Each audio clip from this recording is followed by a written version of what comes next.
کسی گاؤں میں ایک نیک دل اور سخی خاتون رہتی تھی۔ وہ اتنی نیک دل، اتنی مہمان نواز اور اس قدر غریبوں کی ہمدرد کہ لوگ اسے حاتم تائی کی بیٹی کہتے تھے۔ ان کا گاؤں ایک سڑک کے قریب تھا۔ پہلے تو وہاں پر کوئی بس مستقل نہ رکتی تھی، پھر دیہاتی لوگوں کی آمد و رفت کی وجہ سے آہستہ آہستہ اس جگہ ایک بس اسٹاپ بن گیا۔ ارد گرد کے علاقوں سے دیہاتی لوگ شہر جانے کے لیے 5-10 میل پیدل چل کر وہاں آتے اور بس کا انتظار کرتے۔ بس اپنے مقررہ وقت پر آتی۔ کبھی کبھی ایسا بھی ہوتا کہ بس ان کے پہنچنے سے پہلے ہی روانہ ہو جاتی اور اگلی بس کے آنے میں کافی دیر ہوتی تو بیچارے دیہاتی لوگ پریشان ہو جاتے۔ ان کے لیے وہاں کوئی رہائش یا کھانے پینے کا بندوبست نہ تھا۔ وہ کھلے آسمان کے نیچے بھوکے پیاسے پڑے رہتے۔ اس خاتون نے محسوس کیا کہ اس جگہ ان بیچارے دیہاتیوں کے لیے کوئی بندوبست ہونا چاہیے۔ چنانچہ اس نے اپنے خاوند سے کہا، خدا نے ہمیں اتنی بڑی جائیداد دی ہے، کیوں نہ ہم ان غریب لوگوں کے لیے ایک مہمان خانہ بنوا دیں تاکہ یہ لوگ یہاں آرام سے رات گزار سکیں اور کھا پی کر اگلے روز روانہ ہوں۔ خاوند کو یہ بات پسند آئی۔ اس نے ایک مہمان خانہ بنوا دیا اور ایک آدمی رکھ کر ان لوگوں کے لیے کھانا پکانے کا بندوبست کر دیا۔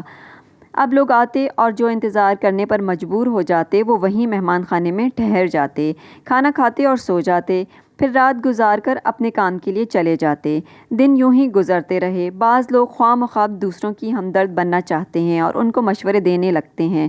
ایسے ہی ایک خیر خواہ نے اس نیک دل خاتون کے خاوند کو مشورہ دیا کہ اس طرح سے تو آپ کی بیوی آپ کو کنگال کر دے گی۔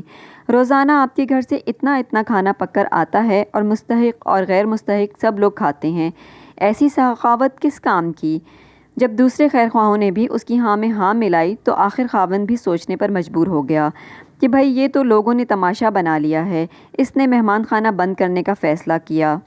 اس کی بیوی کو پتہ چلا تو بے حد پریشان ہوئی کہ جب پروردگار نے ہمیں اتنی زمینیں اور مال مویشی دیے ہیں کہ ہماری اپنی گندم سے روٹی پکتی ہے اور سبزیوں سے سالن پکتا ہے، تو نیکی کا یہ ذریعہ کیوں بند کیا جائے؟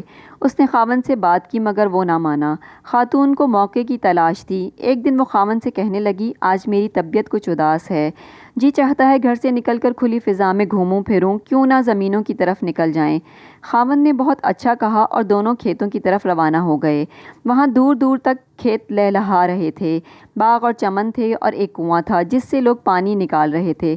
خاتون ادھر ادھر گھوم پھر کر کنویں کے قریب بیٹھ گئی اور کنویں کے اندر دیکھنا شروع کیا۔ خاوند نے کافی دیر بعد اسے گھر واپس چلنے کو کہا مگر بیوی بار بار کنویں کے اندر دیکھتی رہی۔ آخر خاوند نے تنگ آ کر اسے پوچھا، تم کیوں اتنی دیر سے کنویں کے اندر جھانک رہی ہو؟ گھر کیوں نہیں چل دیتی؟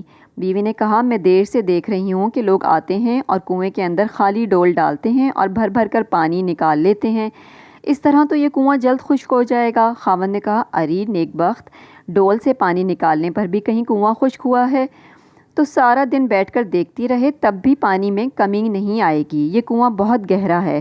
خاتون نے پوچھا، کیا واقعی اس کنویں کا پانی ختم نہیں ہوگا؟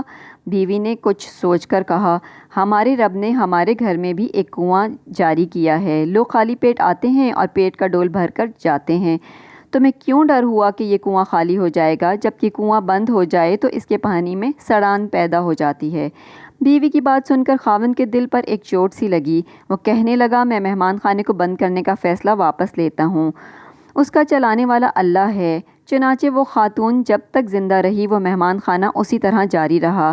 ان کے مال میں کوئی کمی نہ آئی اور آخرت کا بے حساب اجر و ثواب اس کے علاوہ ملا۔